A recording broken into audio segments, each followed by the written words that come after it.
Hello, everyone. Today is Friday, September 18th. As always, I'm your host for Collectibles and Coffee, Edward Nguyen. My beverage of choice today is just black coffee, nothing too terribly interesting. Today, we are doing an interview with one of my good friends. I've known him for quite a while. I think he's pretty influential. He's really, to be perfectly honest, kind of how I got my start with MTG Finance, kind of getting all this going. So I'll let him introduce himself. Jonathan, tell us a little bit about yourself, where you are, and what you're drinking this morning. All right, I'm Jonathan Medina. Hello, welcome. I'm drinking water. So I thought that this podcast was at noon my time, which is East Coast. And so I had coffee queued up with honey. But, I couldn't let it sit for another 3 hours. So I'm going with the water now. And I'm located in Ohio, Cincinnati, Ohio. Very cool, very cool. As I mentioned, John is kind of really how I got my start. I actually had the pleasure of meeting him. I believe it was at Pokemon Nationals in 2019 Right. or 18. Yeah. Yeah, I was into Pokemon, the card game for a bit. And I saw you there. That was so cool. Yeah, and I just happened to be there. I was there for an afternoon, and then Jonathan messaged me because he saw me. I think I tweeted that I was there for Yeah. Nationals, and then we met up, had a chance to chat with him. I've chatted with him a few times since then. Very cool person, but yeah, tell us a bit more about yourself. Like, what do you like? Kind of, what is your relation to MTG Finance? And kind of, how did you get Um, your start, as it were? So, like, if my post about my relationship with MTG Finance was a Facebook, status, it would be it's complicated, right? Sure. Because, like, I think I am credited with popularizing Magic Finance. I was not the first to do any Magic Finance content. That was probably Ben Blyweiss from Star City Games. He would write his like set review kind of like he would predict prices in and stuff like that. But the content did not really exist beyond very, very sparse postings, and there was also Kelly Reed around at the time. He was blogging and doing some. He did he did something on the Magic Show at one point. But what I think Magic Finance really started to hit a stride during the Pack to Power thing. The Pack to Power was an article series that I wrote where I traded a pack of cards up to a piece of Power 9. So incrementally, it was kind of based on that red paperclip meme from the internet where someone traded red paperclip for a house, Yep. And it wasn't obviously here's a red paperclip, give me a house. It was like incrementally he traded for like some pens and then the pens for something else and up and up and up. And so I think that Pack to Power really started getting people to think about Magic in a financial way, because it's like, wow, how can you start with a pack and then get to a piece of power? And so from there, I did an article series on Star City Games, and I think because of those things, it started to like get people interested in finance, lots of different people who weren't before, and to get people interested in content. Yeah, so to back some things up there, so you mentioned Kelly Reed. Kelly Reed is the CEO for Quiet Speculation. That's their Mm-hmm. website. They have a lot of people that write specifically about MTG Finance. He was one of the ones to really popularize using imaging to be able to scan cards very quickly, Right. and pull up prices that way as opposed to having to individually look things up. That's Kelly. I've actually met Kelly in real life as well. He's a pretty interesting person. Actually, should reach out to him. It's been a little while since we Yeah. chatted. And to kind of put in context what John is talking about here, this was a while ago. We're not talking about something recent. Like Pack to Power today, for all intent and purposes, probably close to being impossible. Just kind of the disparity of prices. I don't Obviously. know, man. I don't know. No. I'm pretty sure there are people with a lot of hustle that could probably make You it can work. do it. You can do it. It's definitely out there, but we're Yeah, talking this was like about 10 years ago, yeah, probably. like Is when, 2010, 2011, I think. yeah, yeah. And just to put in context again for the people who weren't around back then, MTG Finance content was very, very limited. We're talking like this is before Brainstorm Brewery. This is before like MTG stocks, before all this like massive amount of data was just available. Right? Like Yeah, now you You have articles every week now from multiple sources. You have Discord servers. All that stuff did not exist. There was just basically, weekly articles on Star City Games. That was my article series. And then Channel Fireball started it too. They started having weekly articles. And it was like, it was not like now. Now there's so much more content. And yeah, I mean, I could talk forever about like how all that stuff crystallized and what happened there, but I don't, I'll let you drive. You tell me what you want to talk about. Yeah, for sure. Like again, this is just kind of putting context. Like 10 years ago, like very, very different time. Yeah. Channel Fireball was in its relative infancy at the time. Right. For those who remember, like LSV, right? He's one of the biggest public figures in Magic that we have right now. Prior to this, he played with a store called Adventures On. This is like that was the store he played with when he won the Pro Tour in 2008, right? So Channel Fireball again really beginning to form at this time. Most of the content, Right. as you had mentioned, just not available. So a lot of things like pricing, right? Like if we're talking like way back in the early days, people used like a monthly magazine like Scribe or whatever to be able to look up prices. This was something that was Right. published once a month. MOTL, an online trading league. This is kind of Right. like when forums existed, right? They would update prices. There would be a price guide that people would reference, but that price guide also had to pull data from somewhere, and that was something that was done relatively Yeah. infrequently. It was around the time there was a thing called Find Magic Cards, and what it ran on the backbone of BidWicket, and it was basically TCG Player before TCG Player existed. Yep. And it's just there's so much history here, right? I was a big member of MOTL. That's where I got my start in trading and doing exchanges and selling stuff. That's where I learned, cut my teeth on how do you sell magic cards, how do you buy magic cards, like how does that happen. It was like when I saw that subculture, I was like, wow, like there's a whole culture underneath the surface. Because if you looked at magic from the content on the internet, you would feel like, oh, it's all about playing as a pro, right? It's all about how do you optimize your deck. The biggest content creators at the time were professional magic players, because everybody felt like, hey, the best content is like optimal content about your decks and like what cards are going to influence standard and legacy and stuff like that. But like there was so much more going on in Magic in the subcultures that people didn't see, and I think nowadays it's taken for granted because all of these YouTube content creators and everybody from the casual realm have kind of like boom, like just pushed themselves into like the spotlight. And now like commander content is huge, cosplay is huge. From all of these subcultures, Magic Finance, it all came into the forefront. And now we have a much fuller view of content in Magic subculture. But that wasn't the case before.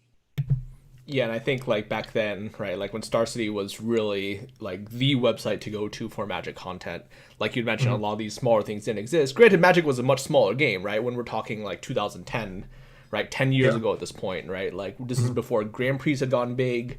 A lot of these hadn't really come into existence yet. I don't actually know if TCG was TCG Player, if it was still Brainburst at the time, right? That's probably a name that people haven't heard in quite some time. Yeah. It's just very different. So like I remember like some of the things when you had written your Pact of Power articles. Tell us a little bit about what events were like back then, because 2010, that was kind of before I actually had started extensively going to events as well. So Yeah. So like,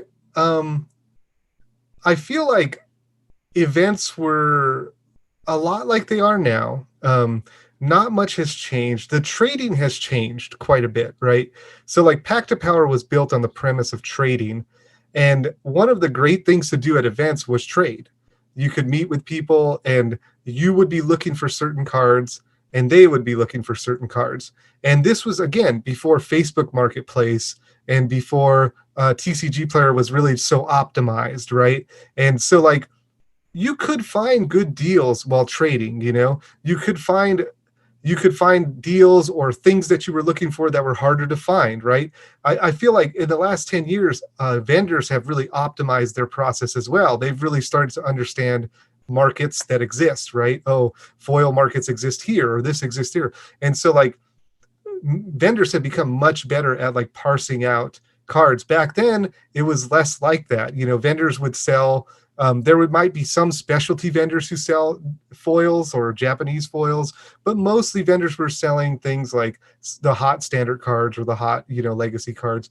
And so when you wanted to find something for one of your pet projects, your cube or something like that, you would be like, hey, I can't wait to go to this event because there's going to be a lot of people with trade binders. And the trade binder was staple.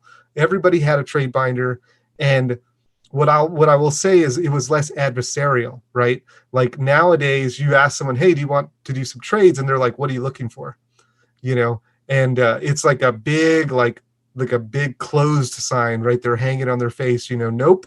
And I think that is because of a lot of the predatory trading that happened, right? Because I think what happened was there was a difference in valuation. Like people would value cards based on what they were worth to them in play value, I guess is the best way to put it. Like if they wanted to play with the card, it was worth something to them. If they didn't, it was worth less to them. And they were okay with trading cards that they weren't going to play for cards they were going to play. But as the Magic Finance content and stuff started to develop, this change in the psyche of people happened where it was like, wait a second, my cards are worth money and I want every dime of it, And then when that shift happened, the people who were looking to trade for value started to, I guess, be revealed as predatory. I don't want to say they started to be seen as predatory, because some of it was predatory in a way. You know what I mean? Like where you would try to exploit somebody's knowledge. Like if they didn't have the knowledge, you would try to get the card because you had the knowledge. And so like because of that adversarial relationship, people don't want to trade anymore because they feel like they'll be taken advantage of, or they have been taken advantage of. And so for me, like the only view of events that I have is from a trading perspective. You know what I mean? Like that's what I did back then. I loved to trade. I would go to events solely to trade. I remember Gen Con was the biggest event because you would go and I would trade literally for like hours. Like I would sit down at like 12 o'clock in the afternoon, and then I would get up at like 3 a.m. Like that's how long I would be trading. So a lot has changed in that respect. Yeah, again, like I think a lot of things that it's important to note here, right? I think like trading in general kind of is seen in a relatively poor light. Mainly nowadays, it is something that became increasingly more apparent as time went on, is that you have a lot of sharks out there. You have a lot of people who do exhibit predatory behavior that Right. are always, really trying to squeeze every last dime they can out of someone. Or just scumbagging people, where they're just like, doing tricks. Some people, there's different spectrum of scumbag, right? It's like sometimes you're misrepresenting information that's not true. Sometimes you're even going as far as taking cards, putting them in stacks, not counting them, this kind of stuff. And I'm not trying to say that I was above all of that. Of course, I think I contributed to that in my younger years. You know what I mean? And these days, I really regret that, contributing to that narrative and contributing to some of that where you're exploiting people by really the stuff that I was more known for was teaching how to find what I would call a knowledge gap, right? Somebody doesn't understand something you do, and then use that to your advantage, and I think nowadays the best thing to do is just put all the information on the table and just let people decide, right? Here's the information. This is how much it's worth. If this deal looks good to you, great. If it doesn't, no problem. And I think that's a much healthier way to conduct business. But the problem is that it's already been soiled, right? The trading, the business has already been kind of hurt by all those predatory ideas. Yeah, I think absolutely. I think like it's really funny you say that, because I would think that most people who are in a position that are like they own game stores now, I would say that most of those people actually did start out as backpack vendors, right? And I think Right. it's a shame to say, right? I can be honest about it as well, right? Like in my younger years, right? I didn't like conduct business in the cleanest of manner because I wouldn't like if I knew something that someone else didn't, right? That was simply a way to get ahead. That was just kind of the reality of things, right? And then but Right. the problem is once everyone is trying to do this, right? Like one, it becomes extremely unhealthy, it becomes very unfavorable, and two, it starts to paint, like the damage is irreversibly done now, right? Like people always Right. people will always see traders, backpack dealers in a very negative light, and like that's probably not something that can ever be reversed at this point. And a lot of it, the problem has kind Right. of corrected itself, right? 2010, right? People weren't walking around with smartphones, right? Like this is, right? Like we're talking, right? Like Apple was on like the iPhone 3 at this point, right? Like it's so new. Like this was It, a relatively new concept. well, even convention halls have very bad cell phone service. So, like, in general, like, even if you had a cell phone back then, you were not looking things up. And part of the whole thing about trading was you tried to store as much knowledge as possible in your mind. When were you doing it for profit, you tried to figure out where's the money at, and looking for that stuff. Where people who were just trading for like stuff they wanted, they had no idea or care for any of that. They didn't want to burden themselves with that knowledge.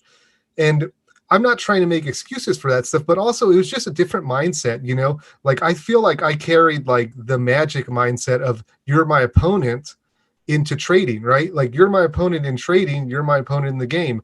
If I'm not going to tell you about information you don't have in a game, right?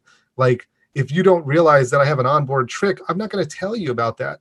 Well, I carried that into trading, and I think the problem is that when you do it in the game, it's an expectation, right? Two people are coming to the game with the expectation we're opponents, right? When you do it at the trade table, people don't understand that. And this is all after reflection, of course. I mean, at the time, I didn't think about all that stuff. I just felt like, oh, this person's my opponent, I'm going to win. I'm going to do what I can to win.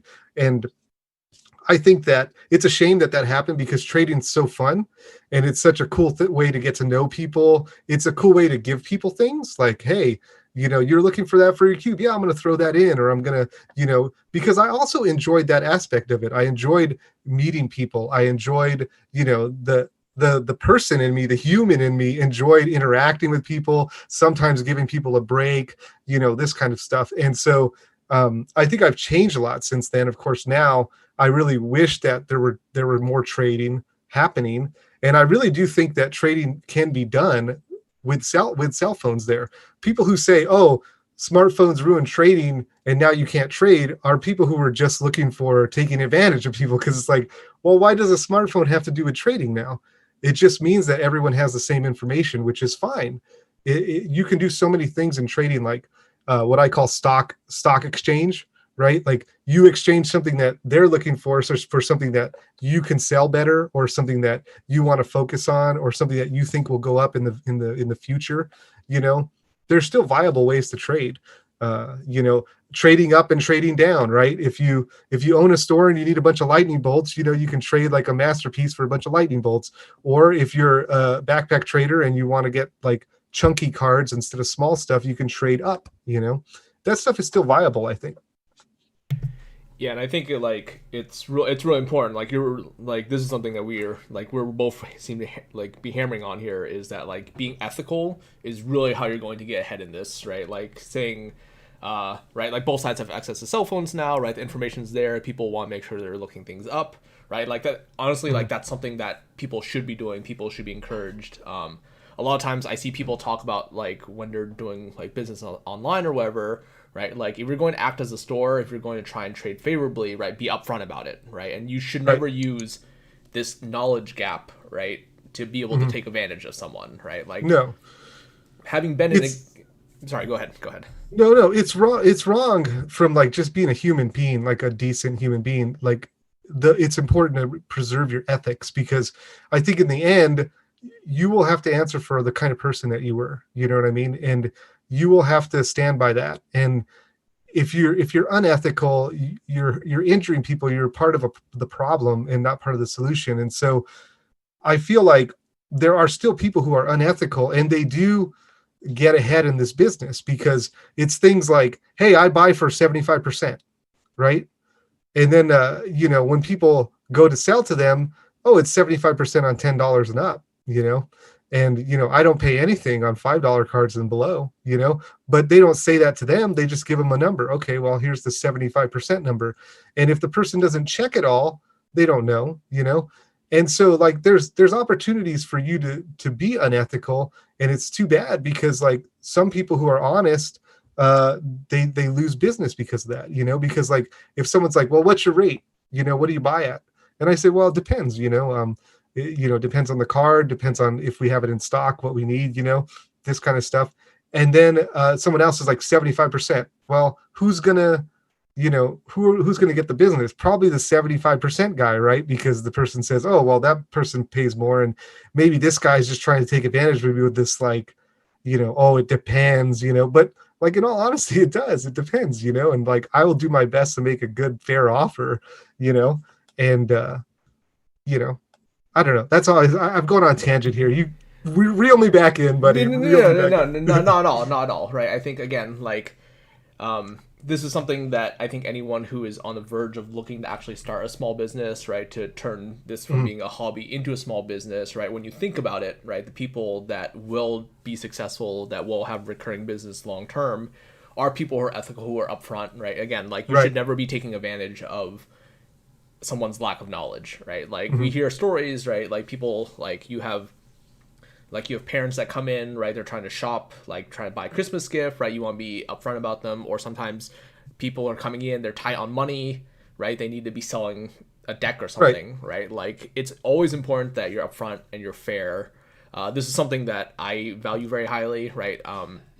This is something that actually is kind of a fun game to talk with other vendors, right? Like, at what rate do they buy at? Like, what would they pay on something, right? And then you can kind of have a good sense of how people are, right? Some people seem to think that, like, paying whatever they can get away with is acceptable, right? I don't fault people, right? That's just kind of the nature of business, right? Like, Yeah. sometimes, right, you have to, at the end of the day, you have to be worried about your bottom line, right? But like, in my mind, I try and treat everyone the same, right? It doesn't matter if, like, a shark comes up to me, if a player comes up to me, or someone who doesn't know comes up to me, Right. right? I should be paying what I can in the fashion that makes sense for my business, right? They should Right. all be treated exactly the same. There's no reason why I should be paying someone more, paying someone less, Right. from the sake of fairness. And this is something that I would encourage that people take to heart, right? Because I think, again, long term, right? Like, sure, you could do a little bit better if you paid, right? It was something that I would pay $5 on. If you only paid $3 on, right, you can squeeze the extra $2 there, Right. right? But I'm more likely to get the person I pay $5 to come back to me as opposed to going to you. Right. Right. That's the big thing is longevity, right?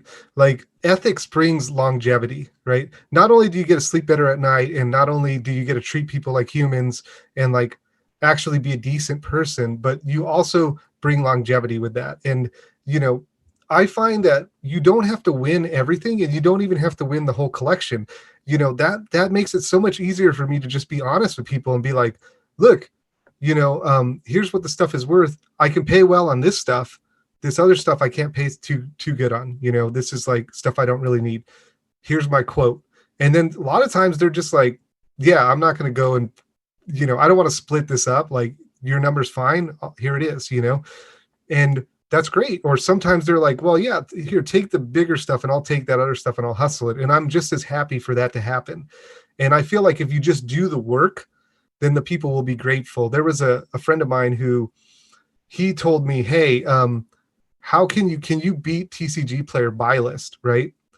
And so I said, well, let me look at what the numbers are. He sent me his collection, and I just put the numbers of TCG player buy list right next to my numbers. You know what I mean? And I said, here's the situation. Like, in some areas I can't beat it, right?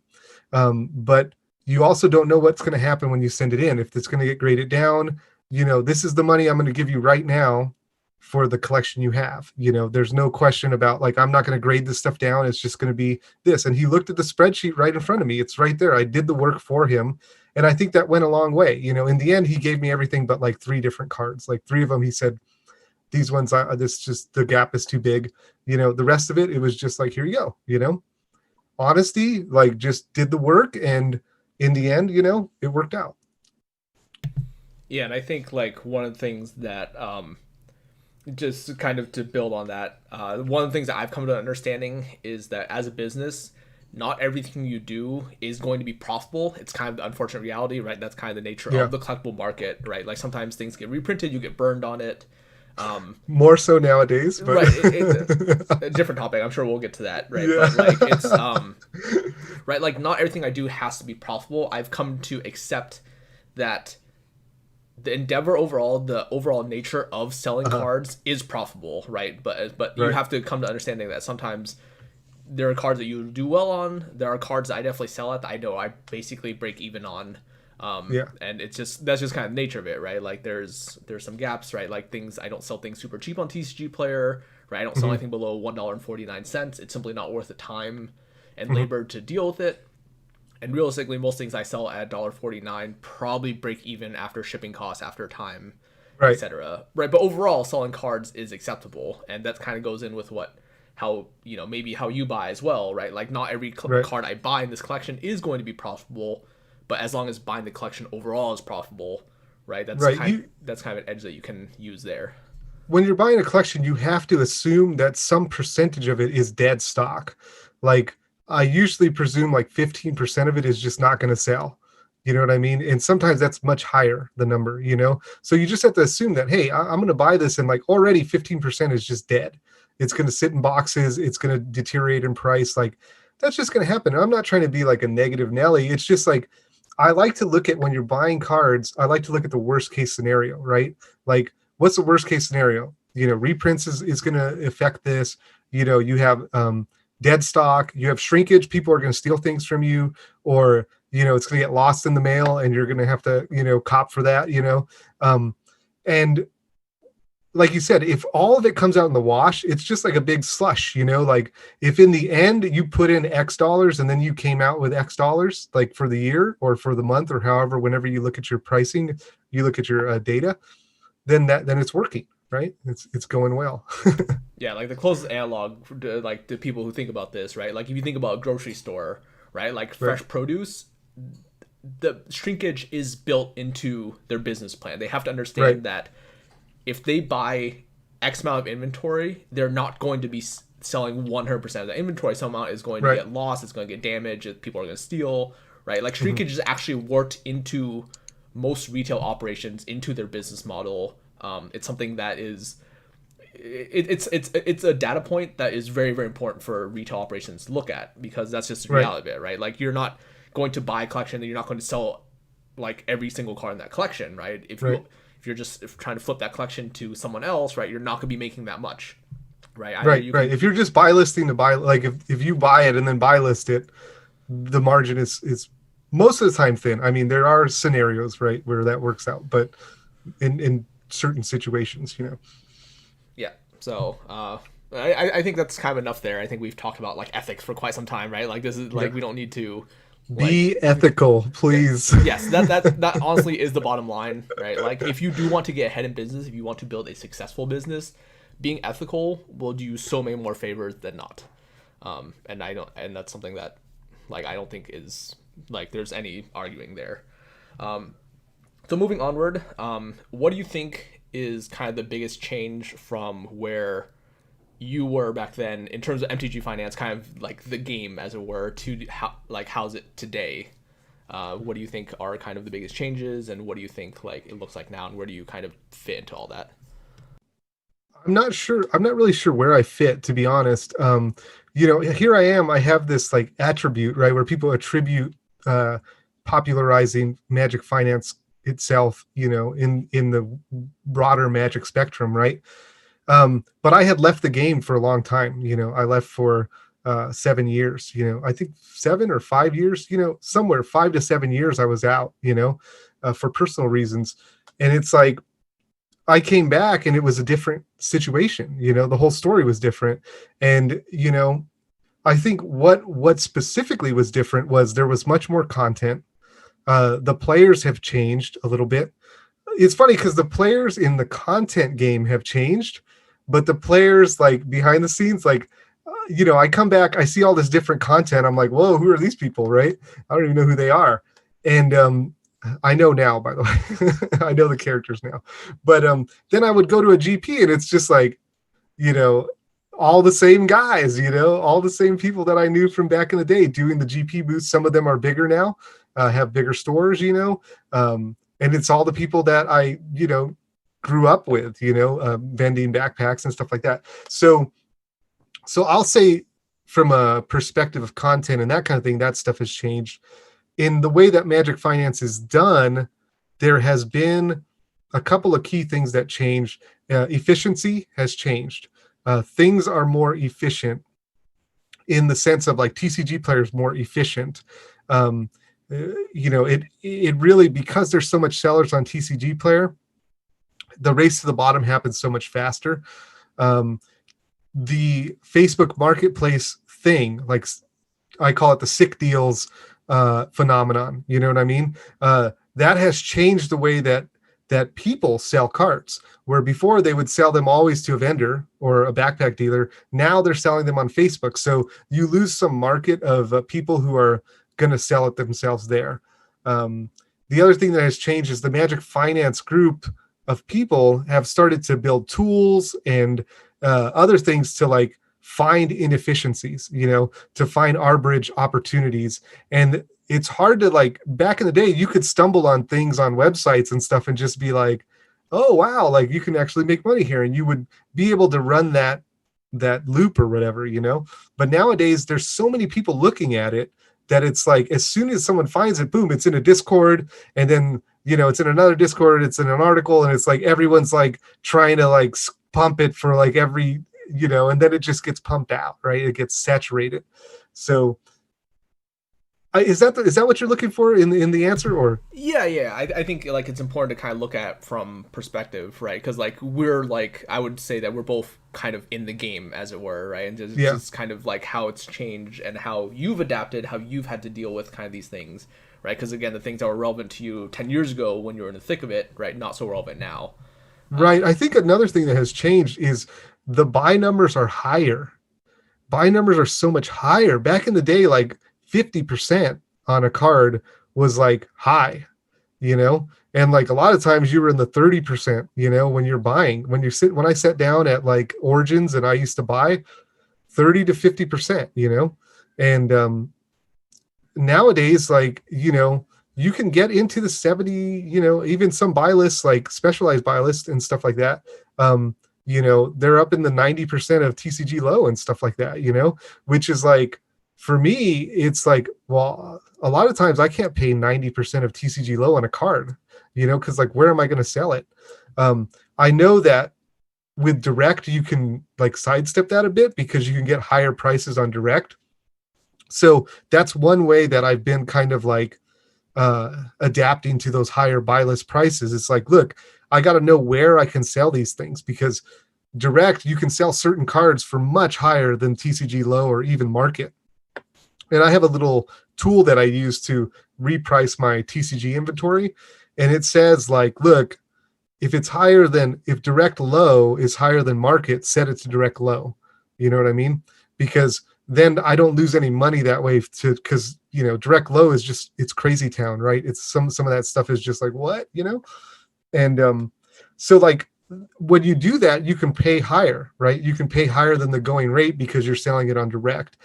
Even though there's more fees, it still pans out okay. So that's one thing I've done to adapt to those higher buy prices. Another thing is just get more focused on what I'm trying to buy, and also build my community again. You know what I mean? One time I had a community. When I left the game, I didn't, because I deleted everything. And then now I'm just rebuilding that. So there are people who will buy from me because they trust me. They know that I'm going to back up the product. I'm going to, I'm not going to leave them hanging if it goes missing in the mail or whatever. And so those people help me to buy higher, right? Because they'll pay the right price and I can then offer on specific cards strong, Yeah, no, absolutely. I think, right, I think this kind of goes back into a lot of people who are looking to understand, like, if they do want to start up a small business, starting up a real operation or whatever, right? Your community is very important. They're going to be the people who back you up. I think the people who are, I think, like, you kind of touched on the sick deals phenomena. I think the people that are selling the sick deals are doing a very large disservice towards the industry. And I don't mean this in the sense that I think cards should be more, they should be more expensive, right? But I think when you're creating this race to the bottom, right? Like the race to the bottom comes at some sort of cost. And you see a lot of people getting scammed. A lot of people have issues with buying on sick deals, buying on these online forums, right? Because they're buying from other people that don't care about the price. They simply care about selling the card, right? And they're presumably not getting anywhere close to the same experience that you are. And right.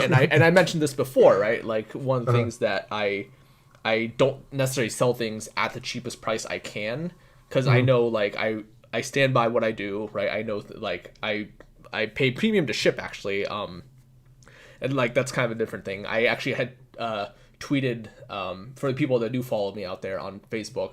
I tweeted a few weeks, I think like probably a week or two ago, about a package I actually received from TCG Player Direct, and I was fairly horrified at how poorly it was packaged. I saw it. Yeah, it was right, awful. Like TCG Player. So anyone who's listening to this at the time that this is being created, this is like mid-September.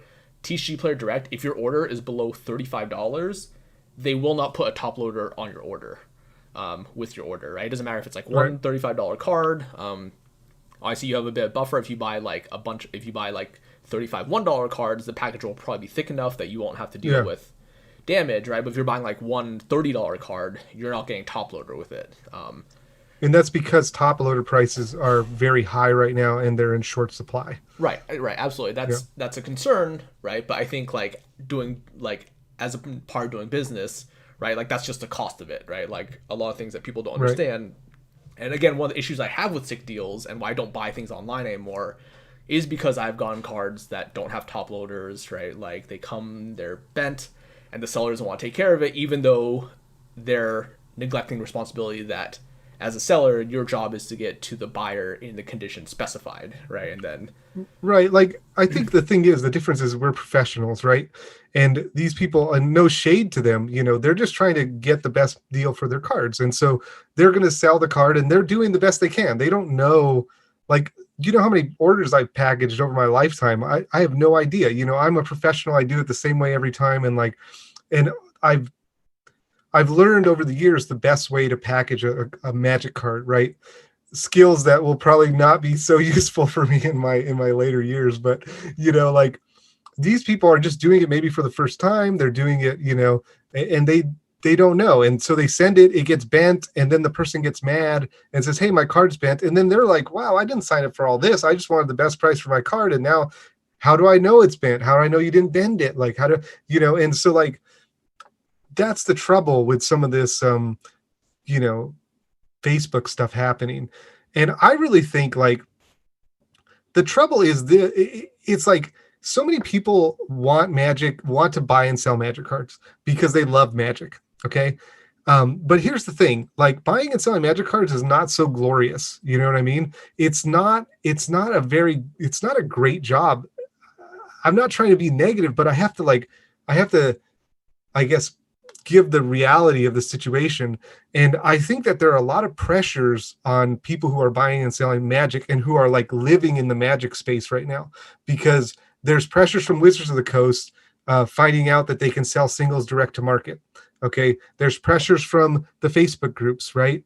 And there's pressures within the buy list community with people with connections that other people don't have. And like, so like you're really competing a very fiercely competitive market for something that doesn't always pan out. It doesn't always give you the thing. Now, like you said, Ed, the more you do, the better your position to take those hits, right? Like the more you sell, if you're selling, $50,000 a month, $100,000 a month, that slush is enough to insulate you from some of these other things. But like you keep directing to, hey, those who are just starting out, remember, like there's probably better ways to enter the space. And I would suggest that people should diversify. They should not just be only a Magic store, you know what I mean? Or only Magic focused. Now that might be hard for those who just love Magic and they just want to do this because they love it. But like, if you want to be a business, I feel, especially with what's coming in the future from Wizards and like the climate, you really need to be diversified. You need to be in other games. You need to be in replenishable products, things that you can replenish and sell at a margin, because like Magic cards don't have that quality anymore where you can really replenish them at the same margin and for it to be insulated. So like, hey, playmats, sleeves, everybody has them. So like the market is of course saturated, but like in the end, that's a true margin you can count on, is something that's replenishable, And you see people like Star City Games and stuff doing this stuff with their token collection, right? They make a token collection with their own art. They make playmats. They sell that stuff because it's replenishable, has the right margin. It happens the same every time, and you need those kind of staples in your business to keep it secure, in my opinion. You tell me though, Ed. I respect what you're doing and what you're doing in the business. I could be wrong. No, I think it's important to kind of look at like all levels of this, right? Because Mhm. I've interviewed like Michael Caffrey, I've interviewed Rusty Hunt, right? You can go back and listen to interviews. Those are like Right. I would argue towards like the upper tier of what a game store should be, Oh yeah, yeah. I right? heard the one But from Michael is great. yeah, but there's like such a wide spread, right? We're truly looking at like a pyramid here, right? And we're looking at Right. actually a very steep pyramid, right? Like Hmm. trying to go from like it's a very very wide base. Like most people fall into kind of that hobbyists that just is trying to Hmm. make magic cheap, right? That's kind of the nature of MTG Finance. I think that's why it Right. has such a large following, That's true. right? Not everyone is necessarily focused on the numbers on making this a business, right? Hmm. And then like because it's such a steep pyramid, right? Trying to transition from just being a hobby into being a small business owner is already a pretty big leap in itself, Right. right? And then right, like you look at people like you and myself, right? Like I still consider myself to be like relatively small in this grand Yeah. scheme of things, right? Just because we're small operations, right? Hmm.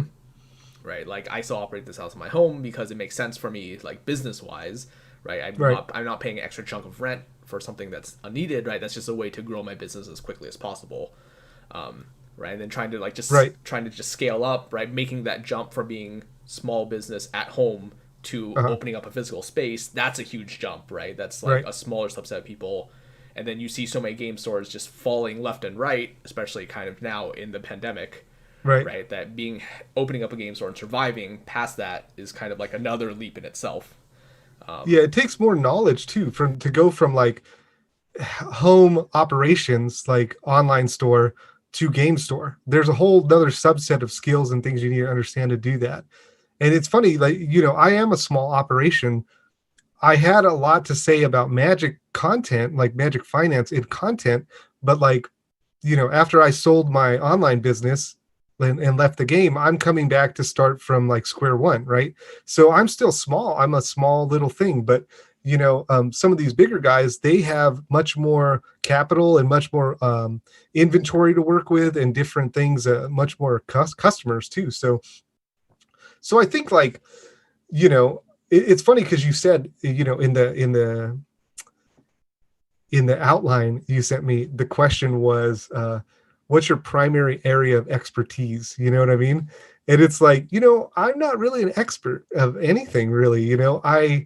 I think if I had to say something, it would be more content, on the content side of things, like, you know, um, rather than actually the business of Magic Finance. There are so many people who do it way bigger and way better than me, and I enjoy listening to those guys. Like, those guys are smart, or people rather are smart.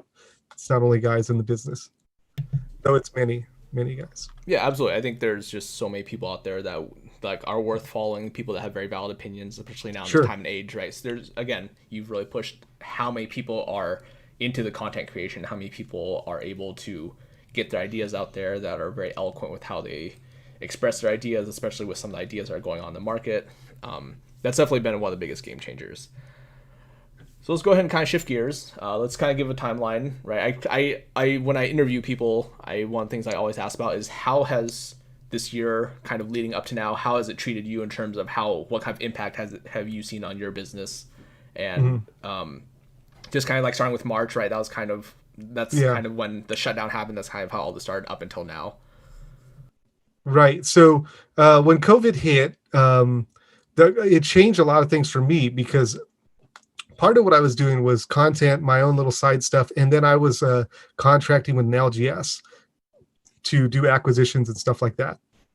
So the contract with the LGS was providing a good source of income for me in a combination with the other stuff. When COVID hit, it was like the LGS needed to withdraw the contract, right? Because the LGS had to essentially shut down because, it's where people are meeting to play Magic, and, you can't do that. So that happened, and I made a mistake. I like miscalculated things because I said, well, I'm going to sell a bunch of my Magic cards because the way I saw the pandemic going was that, hey, there's going to be a pandemic. People are going to kind of like save their money for important things. And I feel like Magic's going to fall in value, right? Especially now that they can't meet and they can't play. So I sold a bunch of my Magic holdings, right? Because I'm like, I'm going to sell this. I'm going to get some money, just so I can have some stuff in case things get ugly. And it turned out that in combination with like the inflation, because we minted so much money to, have a stimulus package, the combination in combination with just the fact that most people who play Magic are in the higher income bracket, it just did not affect the market like I thought it was going to affect it. Like the market seemed to get stronger because a lot of the smaller guys kind of fell out, So that was like surprising to me. So I've had I'd say I'd have a pretty rough year from a business standpoint. I'm enjoying life. Like I've been hanging out with my family more. We've been getting a lot more family time. My wife and I have been going out and playing Pokemon Go, which has been a lot of fun. And like I said, I'm enjoying life. My life is good and I'm happy.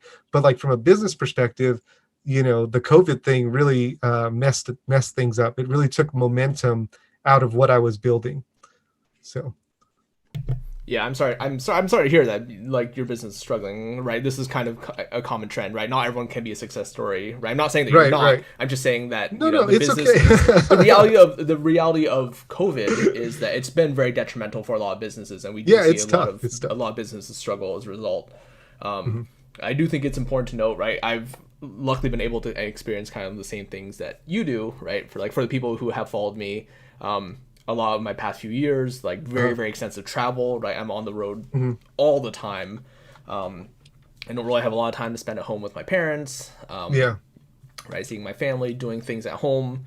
Right. So like from my perspective, right, I've been fortunate to be able to build a business in this time because I have time that I can spend at my desk at home working on long-term projects. Whereas last year it was just like really like just out all the time. Right. It's just like I would leave on Thursday, come back Sunday night, Monday morning, right? And then like Tuesday, Wednesday, Thursday, or just like Monday, Tuesday, Wednesday, or Tuesday, Wednesday, Thursday would be, like get laundry done, unpack, repack, hit the road, right? Like that's kind of the extent to which I've been able to do this. But like looking forward, right, we've kind of seen, like obviously it's been kind of rough. Like what do you think 2020 looks like for you? What do you think 2020 looks like for Magic, for MTG Finance, right? We have like some exciting sets, right? Zendikar is basically on the verge of being released. I saw you tweeting about that. Yeah, I got some boxes of that. It's going to be fun to open. This never gets old for me. Some people were like, dude, like my friend Dave, shout out to Dave. He's a great guy. Dave was like, don't you ever get sick of opening boxes of Magic cards? Like, I'm like, I actually don't. Like, I've been doing it for so long and it just still does not like, it never fades for me. I love opening Magic cards. It's a lot of fun. So I got some boxes of that. I'm going to open those up and do it on stream. And, we're going to have fun with that. As far as the rest of 2020 holds, for me, like it's, again, diversification. Like I'm looking at ways that like it not in the Magic space. So like I'm trying to learn some coding languages like PHP and JavaScript and stuff like that to just have myself another backup plan for situations like this, right? Where it's like, okay, I love the idea of, hey, like, let me focus on the business in this 6-month down period and like come out with some branding ideas, initiatives, and some ways for me to position the business, But unfortunately, like what I feel like I'm doing is the grind right now to make sure that the income is here, right?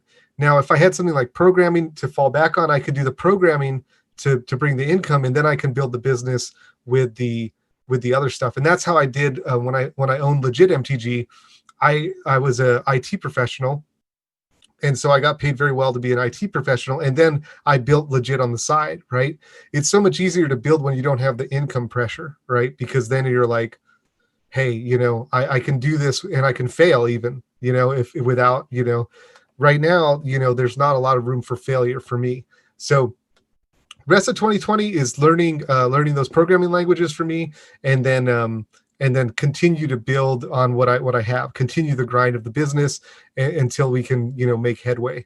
As far as like Magic Finance in 2020, there's a new group called BAN. Have you heard of this? I have, yeah, actually. Yeah. I like what's going on there. They seem to be getting some buzz, from some people that I think are, have good ideas and stuff. I knew one of the guys who was making the data stuff for them.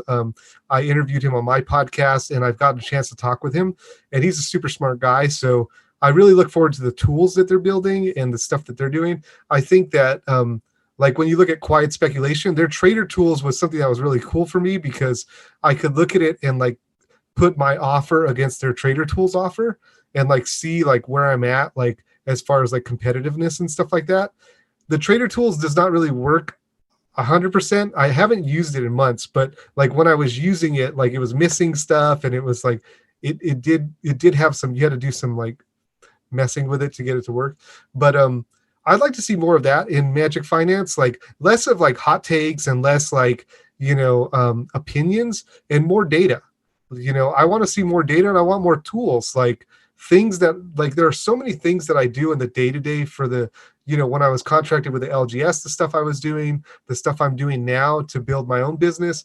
It's like, why is there not a tool for this? Like, why? This is just so simple. Like, take this data and this data and like, mix them, give me some results, So like, I'd like to see more of that in the rest of 2020, more data-driven tools, less hot takes, more humility. I think that's something that for me personally, I've been humbled in life in general, and like I like it, and I like to see it in other people who talk plainly, honestly, and openly, and are not trying to always sell themselves as something bigger than they are, because I feel like real honest conversations happen there.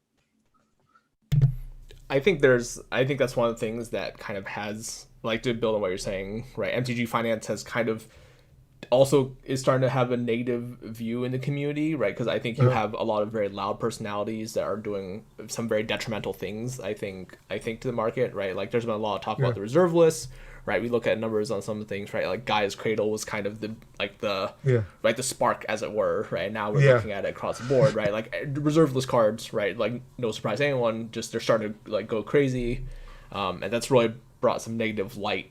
And there are people who stand to benefit from that negative publicity, right? Just due to their positions in the market. A lot of people are doing this by just like pumping their own cards, right? That's like something you've mentioned. So, and I think like, as a whole, I think MTG Finance has kind of suffered a little bit from that, and I think I think looking at data, looking at real numbers, right? I think like that's one of the things that you had mentioned about ban as well. I've like kind of delved into it. I'm not super familiar with it. I'm like familiar with the people, right? I'm kind of familiar with what they're trying to do. But it's something that I will definitely explore a little bit more. I'm in the same boat as you, by the way. Like, I want to talk about and mention them because I think what's happening there is cool. I was watching it as it was forming, as it was crystallizing. When they launched the Patreon, I haven't taken the Patreon jump yet, but so I don't know the insides and outs. And I'm if you get in there and it's not great, I'm sorry, but like I'm just saying, like, they look like they have good stuff going on. Yeah, it's something that I'll definitely look a bit more into as well. So what do you think 2021 looks like, just kind of in the context of Magic, kind of in our space, right? Like, what does like collecting Magic look like in 2021 for you? I think there's a lot of interesting stuff going on. Like, we've learned that Wizards wants to experiment, right? They're doing things like the set booster. That's kind of a cool product, right? I like it. Of course, there's the secret layers, which as a player I really enjoy. Like, I like seeing all the different treatments and the different art styles. I think that's a really cool product. They're not going to stop doing that. And so I'm excited to see the different things that Wizards experiments with. As we know, we have a Dungeons and Dragons set coming. or two of them actually, and Dungeons and Dragons is on the upswing, right? So it's growing in popularity, and so I think that there will be like there will be just more of that experimentation from Wizards, and I think there'll be opportunities in there to uh, kind of figure things out, because as we see now with the COVID stuff, we have these production problems, and people who have had their fingers on the pulse of the Jumpstart stuff have been doing well, right?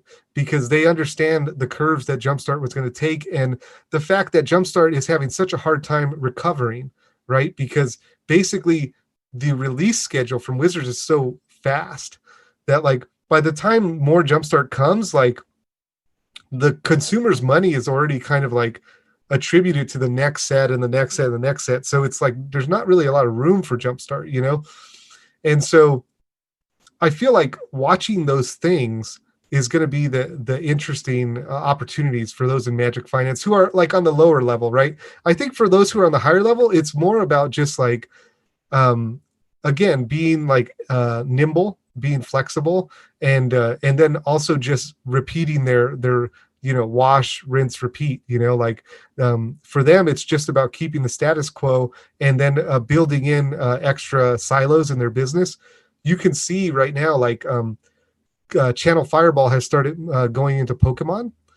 They just hired a Pokemon content manager, and you can see also on TCG Player Infinite they have Pokemon articles along with Yu-Gi-Oh articles, and they've also started doing direct for Pokemon, right? So like you can see like these people are starting to diversify, TCG Player, Channel Fireball. I wouldn't be surprised to see Star City Games start picking up more of these alternate games, Pokemon, Yu-Gi-Oh, this kind of stuff. So I think we're going to see from Wizards more experimentation and opportunities in that experimentation for us to profit. And then we'll see from, the businesses more diversification, and from smart ones at least, diversification and building silos where they can transfer some of the funds, that they capture with the Magic, business model. Yeah, very cool. I think that's, there's the future is like obviously pretty uncertain, right? We're like now like more uncertain than ever in terms of kind of our space, what we do. Right. One last thing before we wrap up here. If I offered you $100,000 and Oh, wow. I said that you had to use it to invest in whatever you want, it doesn't necessarily have to be collectibles.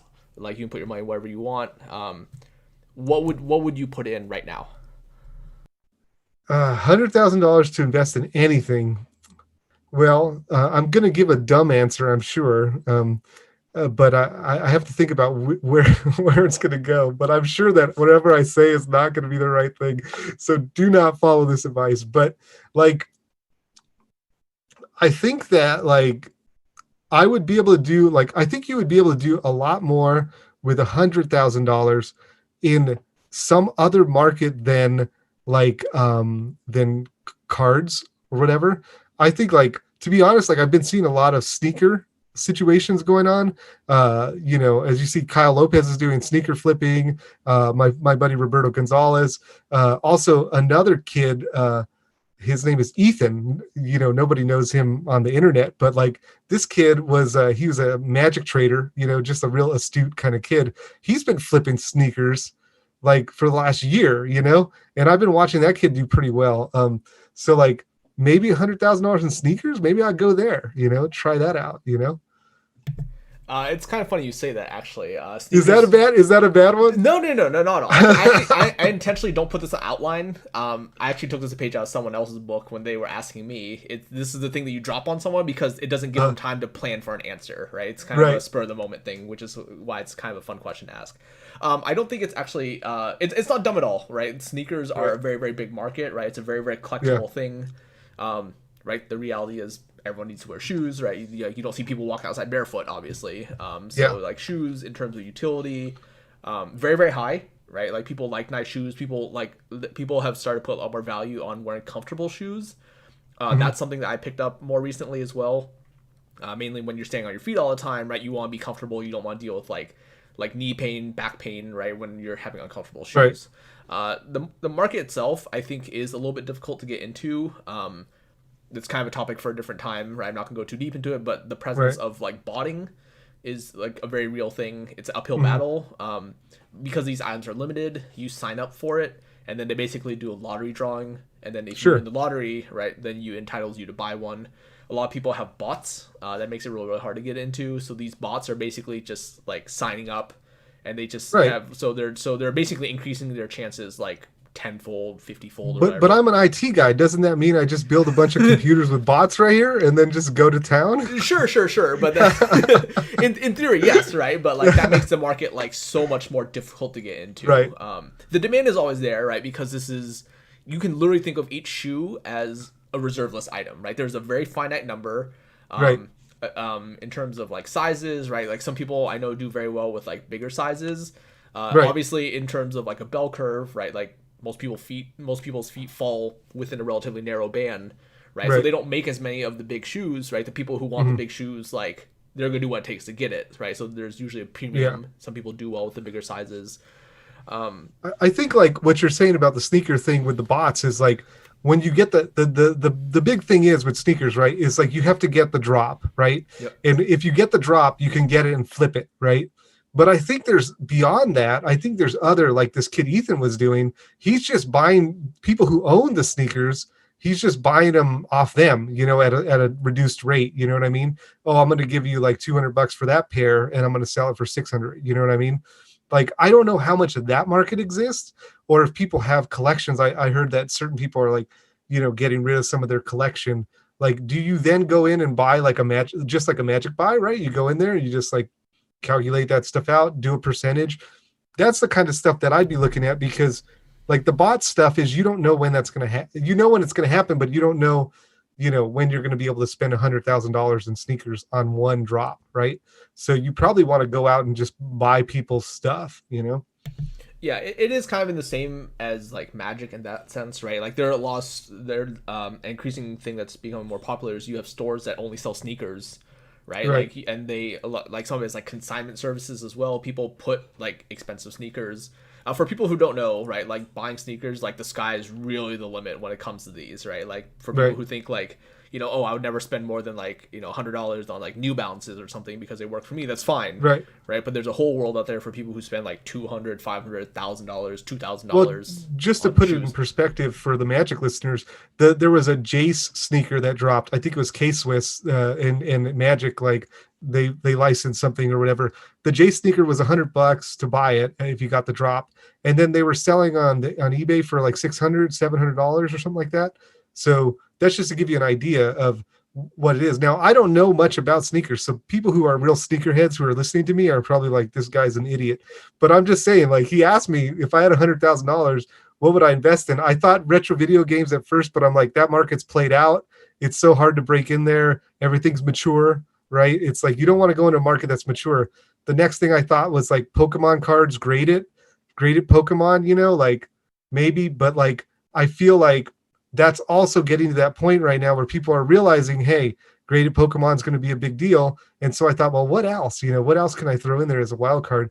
And the next thing that my mind came to was sneakers. So, I mean, I don't know. No, fair Somebody enough. teach me. Somebody teach me. Someone teach me, and someone give me $100,000. I need two people. I need a teacher and an angel investor.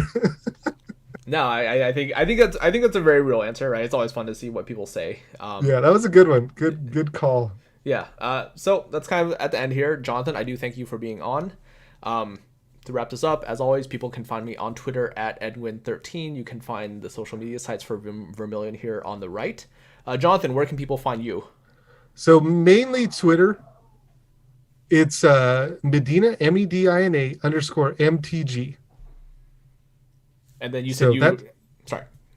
Oh, so that's it. Twitter is like the main, like that's where I like put out like my Patreon posts. That's where I put out my Discord link, and like I'm really building my Discord community. But like you can get that from my Twitter and my pin post. So like Twitter is Medina, MEDINA _ MTG. Very cool. I would encourage people to go back. I don't know if you can actually still find the Pact of Power article. It's actually a really fun article to read. I remember reading it at the time and thinking like, man, this is pretty awesome. You can still find it, and I started to read some of my Pact of Power and Star City articles, and like I'm not sure I like the person that I was back then. So like when you read it, yeah, if you read it, I guess let me just put out there, I'm not sure I agree with all that guy's ideas. Let's just put that out there. I think like change is relevant here. So I think, Yeah, right, it's just something like most of us like naturally mature over time, right? Like 10 years ago, I was like 21, right? Just turned 21 in right, 2010. yeah, So, anyways, Jonathan, thank you for being on. I do appreciate your insight into all this and taking time out of your day to be here with me. right on. I So, appreciate the invite, man. Thank you so much. yep. Thanks again. On behalf of Vermilion, and myself, I thank you all for listening. It's always been fun. It's always cool to have people who can join and give us their expertise and perspective. Wherever you are in the world, be safe. I know there's a lot going on out there.